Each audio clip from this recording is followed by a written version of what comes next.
experience as our caseworker for the career development program, and I also work as the caseworker for our post-secondary programs and Getting Ahead. So today we're going to do a short presentation on career exploration. I know that during all of this with COVID-19 that getting a job is kind of really hard. I know that a lot of places have closed down and stuff, but I just want to give you some tips on what you can do, ways that you can search and be prepared for when everything is opening back up, and maybe a few places that you could apply to right now if needed. So I'm going to share my screen with you so you can see the presentation. So first, we're going to go over 3 important factors while you're doing the job search and ways to job search. Excuse me. First is awareness of your career, life goals, and job skills. So that is setting your goal, your ultimate goal, your job goal, and this can include short-term and long-term goals to get to where you need to be. I say that because sometimes maybe the job that you want, you need to go back to school for. So we set short-term goals in between while you're doing that to get to your end goal. Job skills would be, you know, what experience is needed for a job? Do you have that experience? You know, is it on your resume? Do you have references for this experience? The second, understanding of the labor market and job outlook. So understanding what it is you need to do or what skills that you do need to be in that market. Understanding what it takes for that job. Do you have the transportation to get to that job? Do you have childcare? Are you available every day or just some days? You know, all of those things go into certain jobs. Certain jobs have more flexibility than others, and it's just taking the time to understand that. If, you know, pay is the pay enough for it? You know, do you love doing it so much that it's okay if you're not getting paid as much? Or, you know, just things like that. There's a lot of things to think about when you're doing a job search or deciding on a new career, maybe if you're changing your path. The last one is a well-planned job search campaign. So this is kind of just like understanding it. You know, you need to understand that it does take time to plan a job search. This could be, you know, 3 months, 6 months. If you have to go back to school, it could be a year. And, you know, in that time, whenever you're doing this, to network with people. If you know, you never know. Someone sitting beside you could be the head of a company that you're interested in. And it's just, you know, getting to know people and putting yourself and your face out there for people to see sometimes. So the second is going to be organizing your career.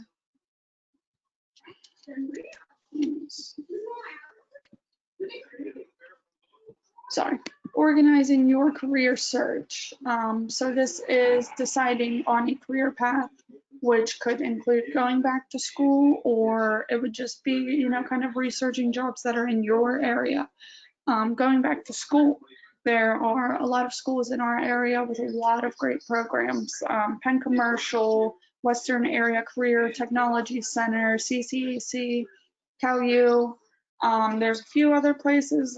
You know, they do apprenticeships all over. So starting with Penn Commercial, you know, they have a wide range of programs, coupled electricity, HVAC, cosmetology, things in the nursing field or medical field. Community college like CCAC can be anything from your associates to moving on to get your bachelor's degree or certificates. Western Area Career Center, they offer a lot of the same things that Penn Commercial does. You know, that's just a preference for you. Maybe location is better for one or the other, or an apprenticeship, like I had said. An example, if you don't know what an apprenticeship is, would be your CDL license. So if you wanted to go to your CDL license, but you didn't want to go back to school for it, I know that there are a few places that will teach you while you're working for them. So what you would do is start working for this company, and you would, you know, start at the bottom, and they would teach you all the ins and outs, and you would move your way up, and eventually, you know, you would be a CDL driver. It takes time and patience, but, you know, you learn everything in that company from the bottom up. So it gives you a lot of knowledge and experience. And then, like I said, the other, researching job openings in your area, which I'll go over a few different ways that you can do this. It just depends, what you like best, what you're most comfortable with. So on the left side, we have newspapers, ads, internet search. So, they're posting job listings in newspapers all the time. Some people might prefer it this way. Ads, you can go on Craigslist. I know a lot of people post their job listings on Craigslist. Internet search, so things like Indeed, Snag a Job. I also recommend Facebook. I know for both Washington County and Allegheny County, there are Facebook groups that you can join, and people post their job openings. They give you, the information, things that are required for this job. And I find that a really great tool for me to look at for my clients, maybe just to see what's out there for them and give them, some options if they're not sure where they want to go. The second would be the hidden market, which from my research I've found is a lot more common. So that's going to be your networking, talking to people, social media, word of mouth, oh, I know of a friend who's looking for a landscaper. You have tons of experience in that. You never know what you can find by just talking to people. So social media, a really big one that's come in is called LinkedIn. If you don't have that, I recommend that. A lot of companies, a lot of people that are searching for people for jobs, they use LinkedIn. You put all your information like a resume just online, and people can reach out to you. You can reach out to people, make connections, and it's a really, really good way to get in touch with people and know what's going on in your area. So a couple companies that I have found that are hiring, Walmart, Aldi's, Costco, you can add in Shop and Save, I'm sure, Giant Eagle, all of the local grocery stores in the area, Sam's Club, all hiring. It's a very, very busy time for them right now. And restaurants with delivery. So this can be anything, pizza places, anywhere that does to-go food, that does delivery. You can do DoorDash, Uber Eats, where you go to the restaurants and, pick up the food and take it to people. You can do things like Uber and Lyft if you have your license for some cash. And then another one right now that's big that I did a little bit of research on is things that are outdoors, like roofing, landscaping, stuff like that. I went right onto Indeed this morning before I did this and was just kind of doing a little search of my own to see what was going on. There's tons of places on there looking for landscapers, roofers, and also on Craigslist, you can find a lot of things on there also. So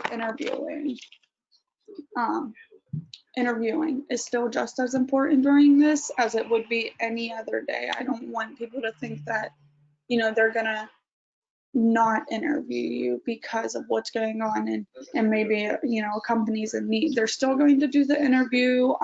You still need to take all the steps. You need to research the company. You need to take advantage of mock interviews. Mock interviews we offer at Blueprints. That's going to be basically where you meet with me and possibly another caseworker. And we're going to give you sample questions. So we're going to give you things that would be typical at an interview. We're going to ask you questions. You're going to answer them like you normally would in your interview. We're going to go over those questions and answers together. We're going to talk about it. And then any, other concerns that you might have during your interview to, put you at ease so you feel more confident in your interview. That's very important, to feel confident in your interview, feel confident throughout your whole job search, staying positive through your job search. So a couple tips for your interview. Your interview starts when you walk in the door. If there's somebody there to greet you, whatever it might be, that's when it starts. They are looking at everything. So when you walk in positive, confident, friendly, everything that you would do inside the interview, do outside of that door also. When you go in, resumes, if that's something that you need for the interview, take a few copies, 3, 4, 5 copies of it. So everybody can have one that's interviewing you, so they can keep an extra one if they want it. You never know. While you're in the interview, you want to prepare for common questions. So, When you go in an interview, your first common question: what do you know about the company? That's why you research. You want to be prepared to tell them what you do know. You don't want to be blindsided by this. A lot of places ask you this question. So before you go in, look up this company, know what job you're applying for, know what, it entails, what you're going to be doing, read up on all the information that they can give you on this. Selling points. When you're in the interview, you want to give selling points. You want to give them examples. If they ask you a common question, what makes you good for this job? You want to say, this is an example, I have good communication skills. For example, give your example on why your communication skills are good. Whatever your answer is, follow it up with an example for them. They're probably going to ask you why afterwards. How do you have good communication skills? Can you give me an example? So just be prepared for that. You want to ask questions. Prepare yourself with, 3 to 4 questions, because 2 of those questions might get answered within the interview process anyways. So you still want to be prepared. People that are interviewing you like questions. They want to know that you are interested in their job and why you want to work for them. At the end of this, you want to close on a positive note. You want to remind them of your skills, why you're good for the job, hit on something on your resume, whatever it is that makes you stand out. You want to be polite, handshake, eye contact, couple little things. No chewing gum. You don't need to take a drink with you. Keep your cell phone off unless, for whatever reason, there's an emergency, you need your cell phone off.